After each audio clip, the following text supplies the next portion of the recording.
The Signal is not just a conveyor of information, but a champion for the community. People need to have a town crier. They need to have somebody that is going to tell them unbiased news and what's happening around town. The Signal has been an important part of my life since we moved out here in '73. It is the eyes and ears of everything that's going on in the community. The Signal was something that I was told was a requirement. You have to subscribe to the Signal. That's the only way you're ever going to find out what's going on in town.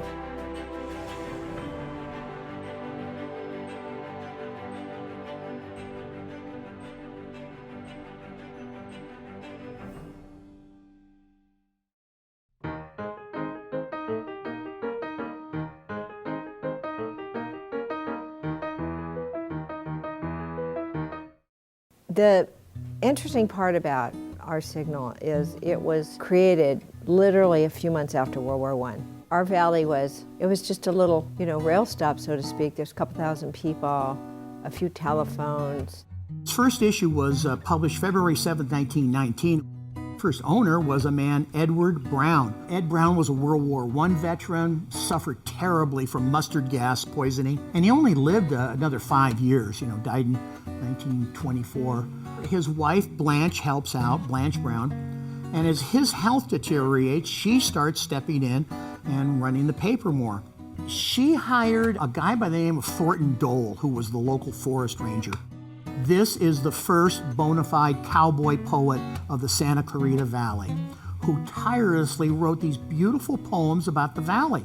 And he was also on again, off again editor. 1 week it would be a Thornton Dole kind of paper, where there's gunfights and moonshiners captured and just all this, really great, cool stuff to read. And then Blanche would take it over for 2-3 weeks, and it would be back to bake sales. We were farming country and we were oil country. And those were the things that were in the paper. A lot of the news of the day was Joe and Mary Smith just returned from Los Angeles. Everybody in town had their name in the paper that way.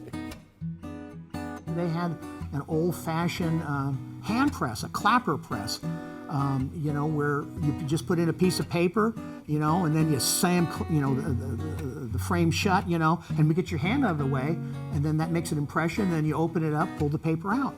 People often ask, what was the Saugus Enterprise? Because you saw it on the masthead for decades.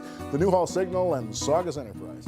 It was apparently a short-lived paper in the early 20s, and it was absorbed into the Signal in December 1924. Dial up the clock a few months, Thornton Dole is out, and Blanche Brown hires a new editor, and his name was A.B. Thatcher. He went by the name Dad Thatcher. Basically, almost a one-man show. He starts what would become a ritual in the Signal for years, the front page Signal column, where the editor or top columnist would write on the front page. 1938, Blanche sells the newspaper to an outsider, somebody who came in from out of state, named Fred Trueblood. My grandfather, Fred Sr., brought the family to Newhall in 1938 from Wickenburg, Arizona, where they purchased the Newhall Signal and Saugus Enterprise for $4,000 and had to borrow money to do it. The only news that people had was our paper, and people read it religiously. From Acton all the way to Castaic, and it connected the whole valley. People in Sand Canyon knew what was going on in Castaic in those days, which was not too much.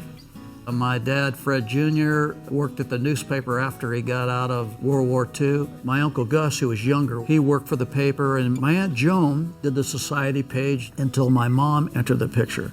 My mother met my dad when they were getting ready for the Normandy invasion at a USO cantina or some kind of thing. Then my dad got hurt and he came back to California. He just could not get this young English girl out of his mind, and he wrote her letters like many Yanks did after World War II. And of course, California was paved with gold, and my mom just took to it. And when my aunt quit doing the society page, Bobby started doing that, and it was like she was born to do it. She became actually the go-to person in the valley.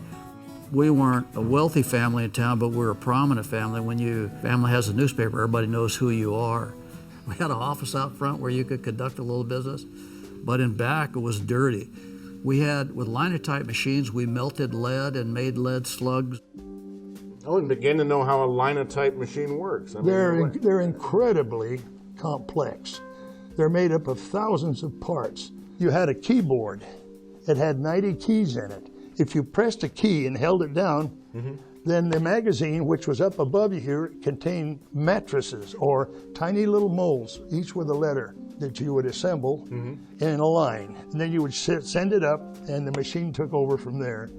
The paper came out Thursday morning. We never delivered the papers other than in stacks to liquor stores and grocery stores and places where people frequented. People would come in to get a newspaper.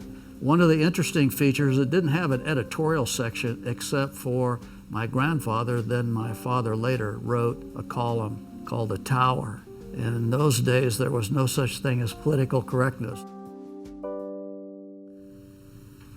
My grandfather's death was a gigantic moment in our family because he ruled the family with an iron hand. I mean, he was a huge personality in town.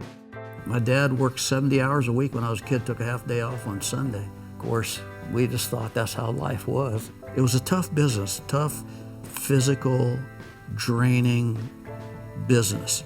And all the time you had people that were happy with you and the same number of people who were really unhappy with you.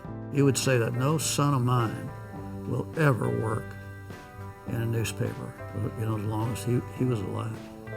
The reason that we sold the newspaper in the early 60s is that they were starting to build tracks here and the valley was filling up with people. You just couldn't support the community with this old newspaper and its equipment. Ray Brooks bought it in 1962 from the Truebloods. The building did have a press, a small hot type press, and he pulled out the linotype machines and he switched to cold type. And he had the Signal printed on his presses in Tujunga because he also owned the Tujunga Record Ledger.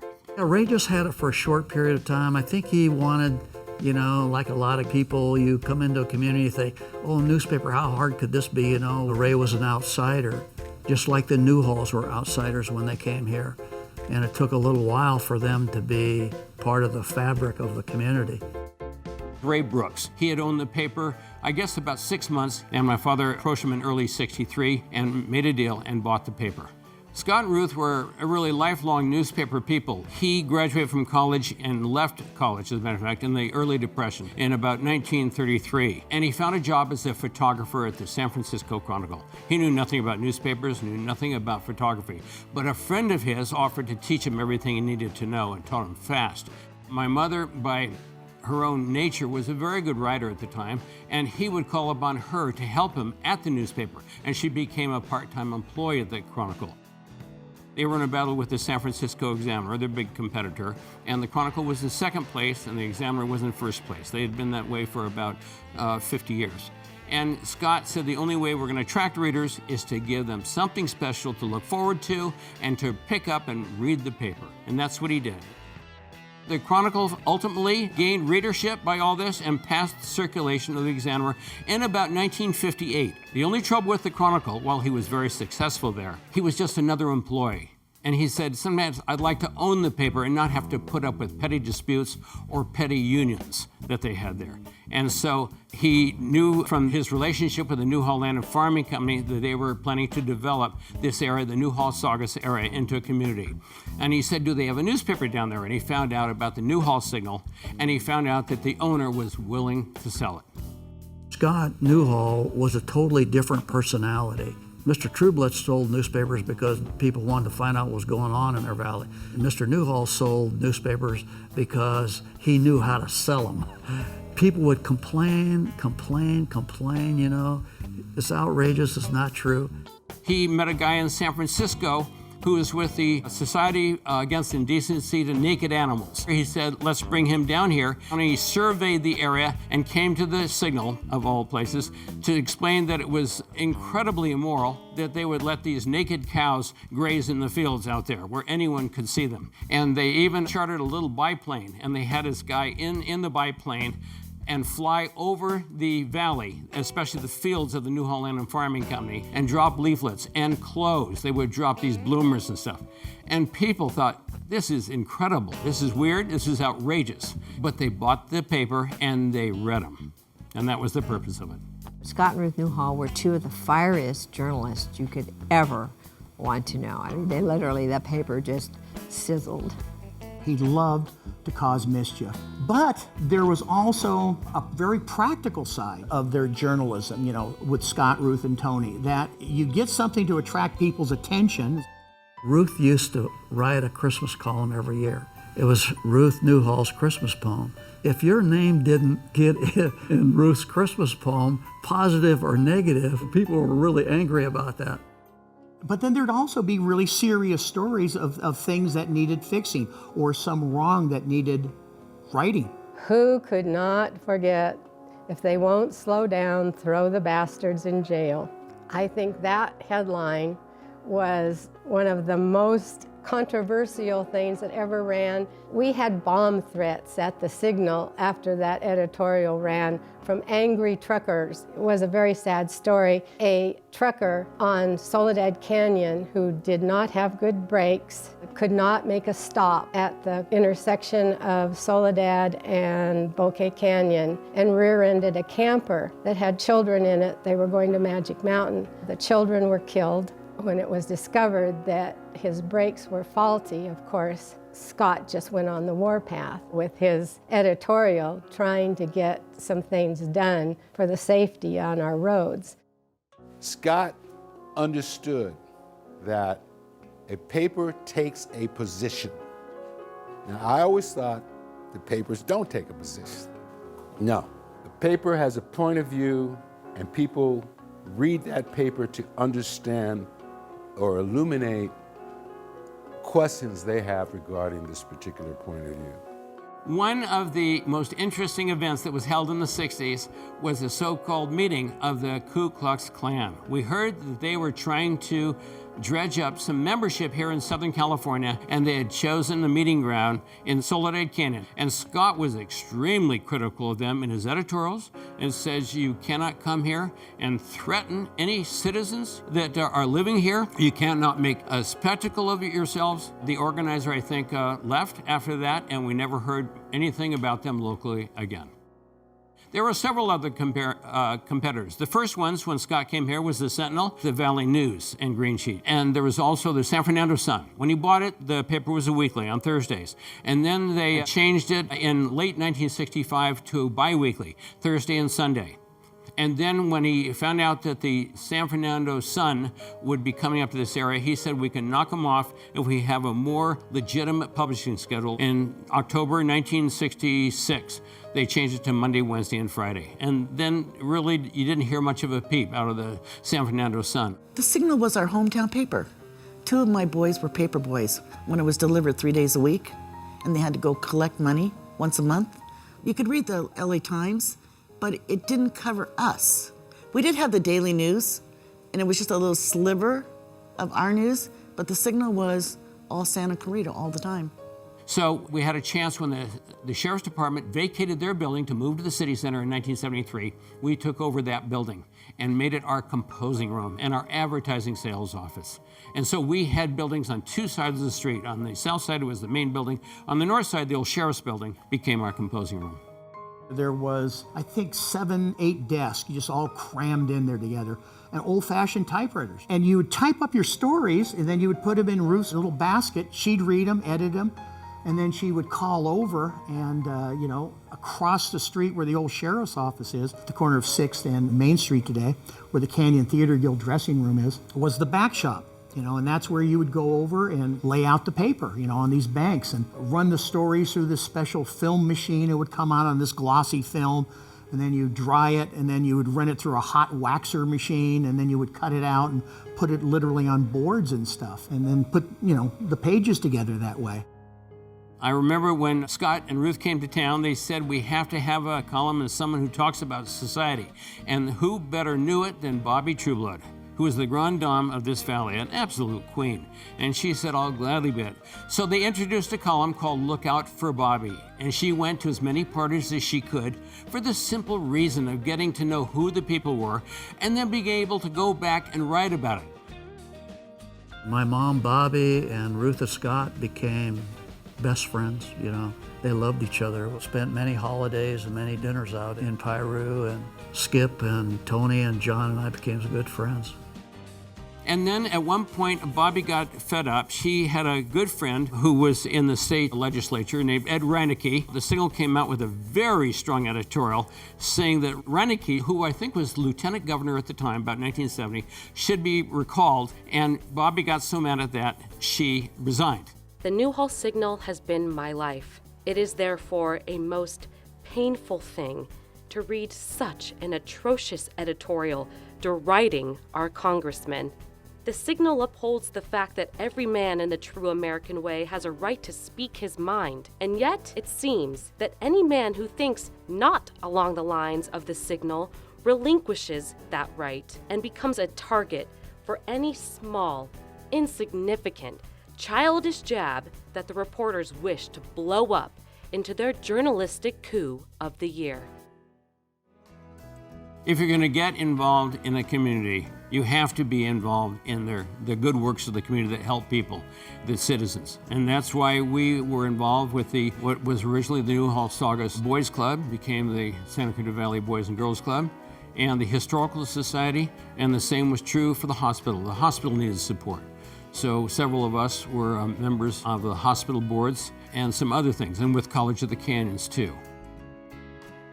I was fighting the world's largest garbage dump out here, and I can remember going to the Signal in the little white building up in Newhall on 6th Street, talking to Ruth Newhall, Scott Newhall, and everyone who was at the Signal at that time in the 80s in order to get awareness of what they were trying to put out here in our valley. Ruth, I know, was very interested and very supportive of the cityhood movement. When we saw that the county would not work, we said the city is the best alternative. We were trying to form our own county, break away from Los Angeles County, which in 1976 and again in 1978. But you dial up the clock a couple of years, and there was a meeting at the Valencia Hills Clubhouse. Ruth was there, and my mother was there, and other county formation leaders were there. And Ruth said, you know what, okay, we're not going to be able to form the county, but now we should really look at forming our own city, and here's why. Well, 1987 we did. The timing of it was Ruth's idea. Scott and Ruth, it was like, oh my God, I can't believe I'm in the same room with them. But after you got to know them, they were just regular people. They had their ways of doing things, and it was their way or nobody else's way. Ruth was like working for Katharine Hepburn. She had that sophistication. She had over 135 IQ. She was very discerning in terms of the diction, sentence structure, and all those things. A stickler for journalistic standards. Like, she would always give her new reporters a skills session in which she would announce at one point during her lecture, in the Signal, people die. They do not pass away. Okay. So you learn from the masters. And Scott was like being hired by Mark Twain or some 19th century larger-than-life figure. And he was so spectacular a presence. And just walking by your desk was an inspiration. They had a rule back in the 70s that every story over 6 inches had to have a byline. So I was doing sports, and there'd be 8 stories that had to have a byline on the front of the sports page. Well, I'm the only guy working there. So I invented the name Maynard G. Krebs, assistant sports editor. So after about 2 weeks, I get this just nasty single-page typewritten letter from Tony Newhall, and go, who the hell do you think you are hiring someone like an assistant sports editor without telling me? And he called me into his office, and I just let him go on for 20 minutes, And he said, Tony, Maynard G. Krebs is the fictitious character from Dobie Gillis. I just did it because we needed the different bylines. And I'll never forget, he just like collapsed on his front of his desk, It's just, get out of here, get out of here. Scott and Ruth, they expected to keep it forever. But Scott and Ruth's sons not always disagreed that they wanted to spend the rest of their lives here in Newhall looking after this little paper. The paper was bought by Scott with borrowed money, and he had to make payments to the bank. He decided to make a deal that he would sell the paper to someone who had funds that would pay him now for an option to buy the paper. This happened in 1972. So he did this deal with Charles Morris, who had newspapers in the South. For a loan given now, he would get the option to buy the paper, definitely, in about 6 years, about 1978. Scott said, I'll be about ready to retire in 1978. Well, time changes, and 2 or 3 years later, after he made the deal with Morris, business locally improved tremendously, and the Signal started doing very well. But Charles Morris wouldn't go back on the deal. I can't blame him. So Scott said, I like this paper too much, and so he decided to ask Morris, can I stay on? And Charles said, absolutely, please stay on. Mr. Morris took over, the Morris Newspaper Corporation took over the paper in 1978, and Scott and Ruth stayed on into the 80s. Although I'd worked in papers, which were mostly white, I had never worked in a facility with a company that was like totally white, totally white. Ruth gave me a test and hired me right on the spot. So one of the things that was such a pleasure about working in the Signal is that these were reporters. They were authentic reporters, like Sharon Hormel and Gary Johansson, people like that. You could just see them sniffing out a story. And if there's someone that's on the other line who is the barrier to the truth, oh, they're barracudas. So that whole soup of human energy, it was just very intoxicating, very lovely to be around. We built our new building in 1986. At that point, we took an older press, a used press, Goss press, and moved it up into our new building. When we moved into our new building, which was middle of 86, we started printing for the first time in years on our own premises. And finally, there was a major dispute in 1988, and our family decided to pick up stakes and move on and leave the paper in the Morris newspaper's hands. Basically, Scott moved across the street and started competing with his old paper, which is, isn't that gorgeous? That's just the most beautiful thing, right? We had to show the Morris Newspaper Corporation that we could be a success at anything. Well, that wasn't true. We found that it's too hard to go up against a major entrenched newspaper. And we should have known better. And so they ran it for about, 8 months, and then they decided to throw in the towel. I went up north to join the staff of the San Francisco Chronicle, and they went out to Piru to retire. The longest tenure of ownership would have been under Morris Multimedia. It was a corporation, Morris Multimedia, but it was essentially a guy, Charles Morris, out of Savannah, Georgia. Even though Scott and Ruth had moved on, we were still the community newspaper, and I never felt like we were, the Georgia corporation operating a newspaper in this community. I felt like we were the community newspaper. We were the lifeblood of the community. I mean, every assignment you can think of, we went out and photographed, anywhere from high school plays to football, basketball games to social events that were going on at the time, and elementary schools. I mean, we were just all over the place. We had to boots on the ground everywhere. If there was a fire, we were in the middle of it. If there was an earthquake, we were in the middle of it.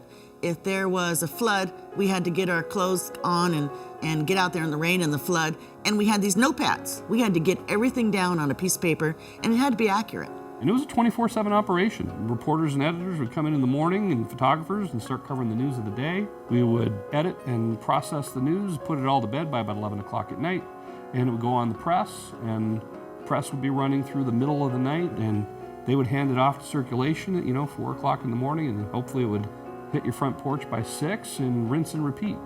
You never knew what was going to be happening when you came in. You come in and get your coffee and say, well, it looks like I'm going to be laying out copy. And then there'd be a shooting or a fire or, some big scandal come out, and suddenly it was 7 o'clock that night. The 94 earthquakes, the Signal was totally trashed. I mean, everything was just, there was no power, everything was broken down. But I just did what any photojournalist would do and started shooting. Everybody just worked their tails off. Tim White, he pulled everybody together, literally put us in his car and drove us to the Antelope Valley Press so we could put out a newspaper the night of the earthquake. And all the reporters and photographers slept on the floor in my house that first night. And we never missed a day of publication. Randy Wicks was the Signal's editorial cartoonist. He was there in the 80s and in the 90s. And even at the time, We were lucky to have a full-time editorial cartoonist. It was a luxury for a paper our size. Randy Wicks came from Cal Arts, little Iowa farm boy, looked like Meatloaf, the rock singer Meatloaf. He was working in the art department at the Signal and just doing toasters and, this and that, just stuff for ads. And he showed me some of his work and he said, I always wanted to be a political cartoonist. Do you think, Ruth and Scott and Tony would let me? He was a very, very clever cartoonist. I don't think it stirred up many problems, but it made people at least read the paper and saying, what is this guy Wicks up to now? What's he gonna say now? Before there was Google, there was Randy Wicks. He read like nobody's business. Sometimes I'd go in at 8 in the morning and he'd already be in, sitting at his seat with about 7 papers around him. Randy is like home plate on a baseball diamond, and you always have to have home plate. If Randy had built up a reputation and a tradition of excellence, the wit of his pen, the line that he was able to invoke on the page, not just the content, like whether he's drawing some individual in the Senate, the line that he's using to create that nose or that face, or that, there's wit in that line, just the line itself. He would make you laugh, he would make you cry, but one of his credos was, at least I made you think. Randy was only 41, and he had a heart attack, and he died, and it was awful. Pulling together a paper the same day that you lose a friend, and then you have to turn around and do your job to put out a newspaper that's about that friend in the space of a few hours is incredibly difficult. The Signal did not replace him when he passed away. There just wasn't anybody else that could do what Randy could do. Walking into the newsroom was like walking into a little buzzing hive. Someone would call us with a lead. And so we had a newsroom hotline. You had fewer resources available to you as a reporter. You had what was at your fingertips in hard copy or came over the fax machine, or what you could get from talking with somebody on the phone. One of the requirements was we needed 2.5 stories a day. It was almost like a come to Jesus moment at 5 o'clock when Tim would say, okay, everybody, tell me your stories. The Signal did hire 2 different kinds of people. They would hire people that were fresh out of journalism school and eager to start something new, and were excited at the prospect of covering a growing community like Santa Clarita. But it's important to have a balance of those with institutional knowledge. And you learn from each other. In the sake of college kids, they come to the Signal as a launching pad to, get their feet wet. Maybe it's their first journalism job, and they're there with the expectation of being there for 6 months or a year, and then they jump to something bigger, and so on. And we would actually give history lessons, or our editor did, to some of the young reporters. This is what happened with the dam breaking, this is what happened with, the road going through. And so I think because they were young, they gained all that historical knowledge and used it in things they wrote and beyond. The Signal was my first job out of college. Like anybody's first job, there's what you learn in the classroom, and then there's real life. And the Signal was my introduction to the real life of the professional world. Patty Shea, she had a master's degree in journalism, and she would work all night long on elections and government, and she taught me how important it was to do your research, to have your facts, to get at least 3 sources, to don't take anybody's word for anything unless you can back it up. In the 90s, I remember I used to go to the state news editors convention every year. And there was a year where the conversation among the editors was, hey, you heard about this internet thing? Yeah, you think you're gonna have a page on that? Yeah, we might. I think we're gonna put our logo on it and everything. I had a strong belief myself in digital technology and what it could do and where it could take us. But I think we were early adopters, and we were well ahead of the other newspapers in our chain. I remember I was very frustrated when I found out the domain name, the Signal, it was already taken. Signal was already taken. So we ended up going the-signal.com, and it worked out okay. So in 1998, Paul Sisson, the IT manager, and I put the Signal online for the first time. People didn't really understand why we were putting the Signal content online and just giving it away. Now, Will Fleet got it, and he knew where things were going. The initial reaction to email was, as I look back on it, was kind of comical because it was more or less looked at as sort of a toy and it wasn't really thought of as a serious tool. In fact, I would say for the first couple of years after we got email, we were still passing each other notes and didn't really realize that the email was a much more efficient way to do it. This is what they were using in about 98, 99, when I started at the Signal. We were still shooting film then with manual focus film cameras. We developed the film, we had a processor in the darkroom, we still use the darkroom. And then digital cameras, as you know, you can shoot as many pictures as you want, you just change the card. So when these came out, there was no question we were going to stop using film when I was at the Signal, and they never looked back. Then every year they saved $45,000. A few years after we put the Signal online, we started doing video, about 2001, 2002, somewhere around in there. So the reporters really didn't like the idea of going on camera because I'm not a talking head on NBC or something. I'm a print journalist. But there were a couple who would go along for the ride. Patty Rasmussen was always, she seemed to love to do the stuff in the schools, and so that adapted well to video, which we then ran on SCVTV. Nobody wanted to be on camera, but for some reason, I volunteered. So we went to community events, we went to school events, and we had to explain to everyone we were interviewing what the World Wide Web was. We're always looking for stories that have a human interest connection. And we want to write about people, not things. And so if we are writing about a thing, we want to write about how that thing affects people. And we want to bring it home.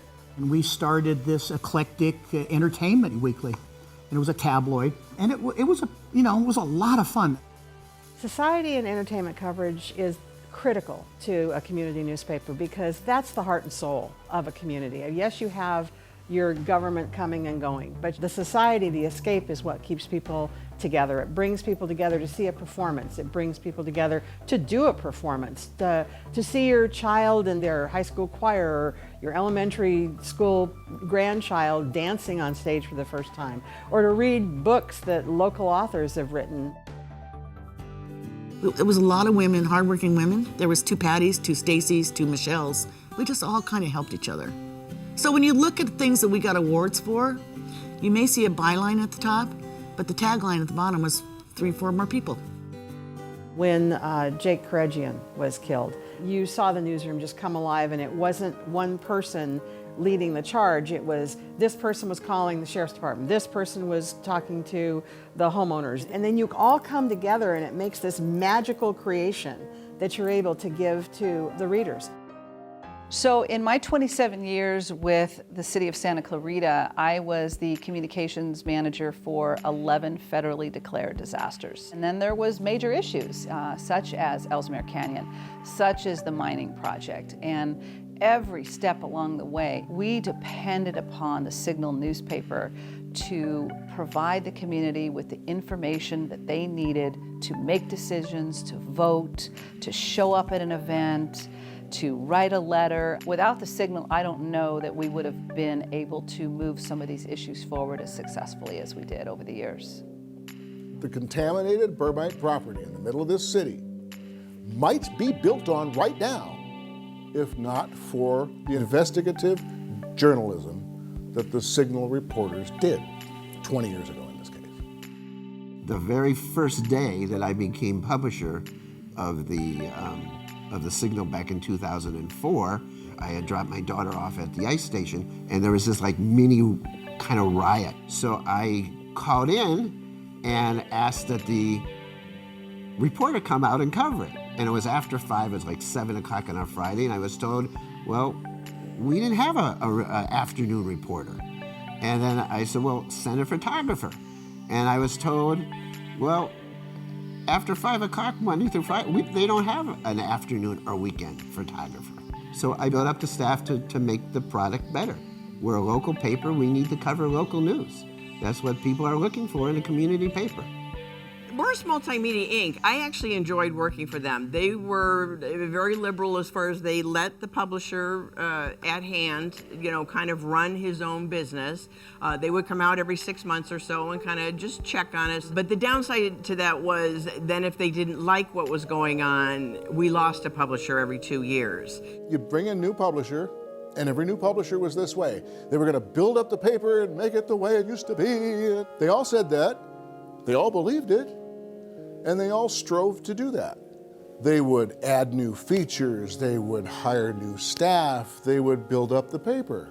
The Morris brass would come out from Savannah, Georgia, and cut. I would be lucky to have 2 reporters in a single day. We always wished that there was some benevolent person, another Ruth and Scott Newhall, who maybe didn't need the money, who would be willing to reinvest the profits into the business and build it up. The community newspaper, it's more than a business. It really needs to be owned by the community and not people just trying to make a profit during a short period of time.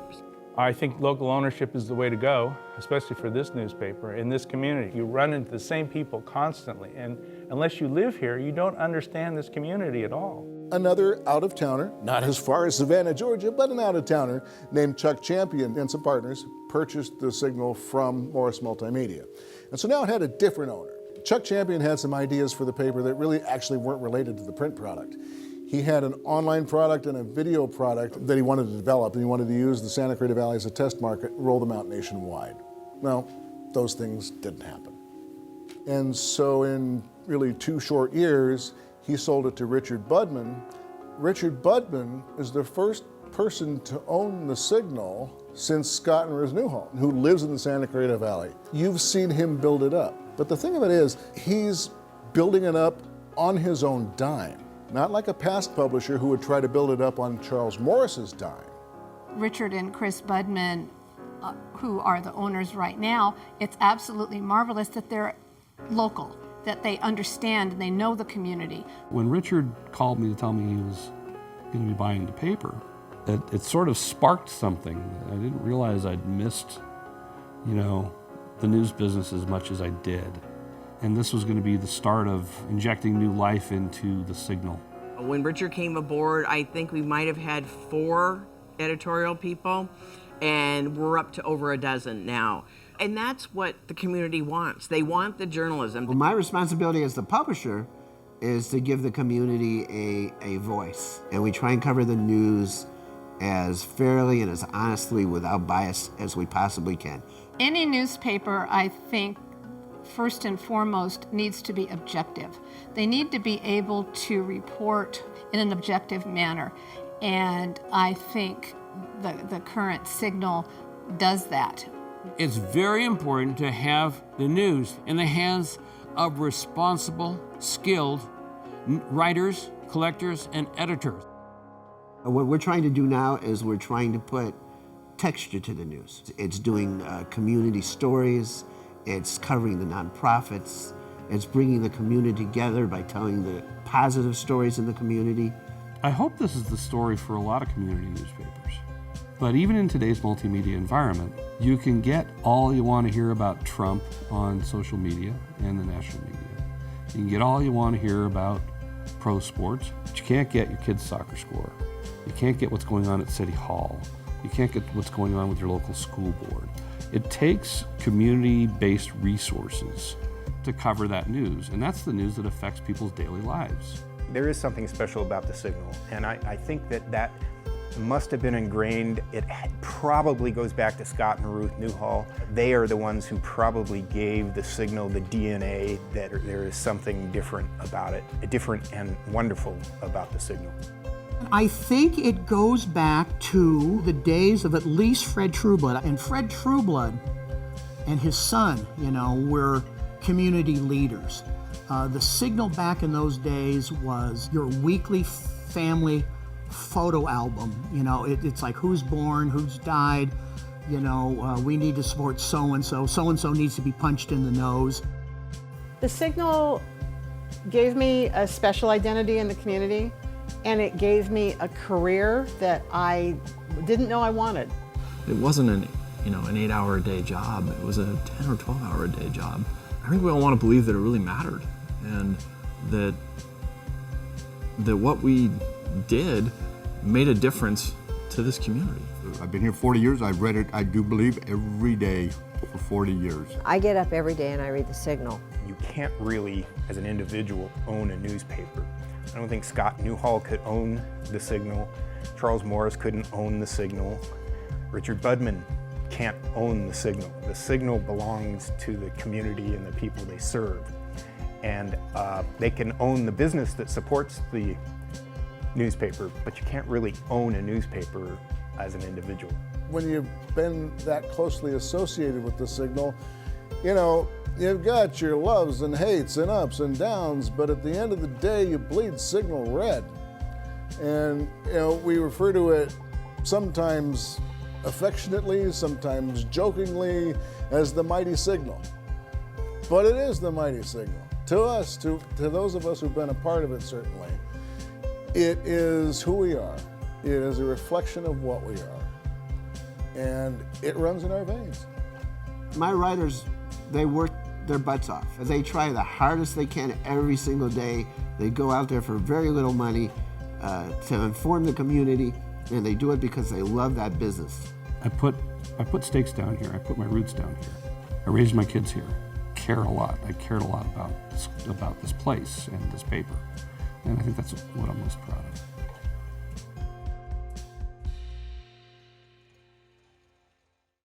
Happy birthday. Happy 100th birthday. Happy 100th birthdays. Happy 100th birthdays. Happy 100th birthday. Happy birthday. Happy birthdays. Happy birthday. Happy 100th birthday. Happy 100th birthday. Happy birthday to you. Happy birthday to you. Happy 100th birthday. Happy 100th birthday. Happy 100 years. Happy 100th birthday. Happy 100th birthday. To the mighty Signal. Newhall Signal. Santa Clarita Valley Signal. The Newhall Signal and Saugus Enterprise, the proper name in the newspaper. And I'm happy that the Signal is still here. Wow, 100 years. 100 years old. We're really proud that you're 100 years old. 100 years of excellence. Happy 100 years, you old fart. Congratulations. So glad to be a part of your story. Thank you for everything that you've done. Good luck with another 100 years. See you in 100 years.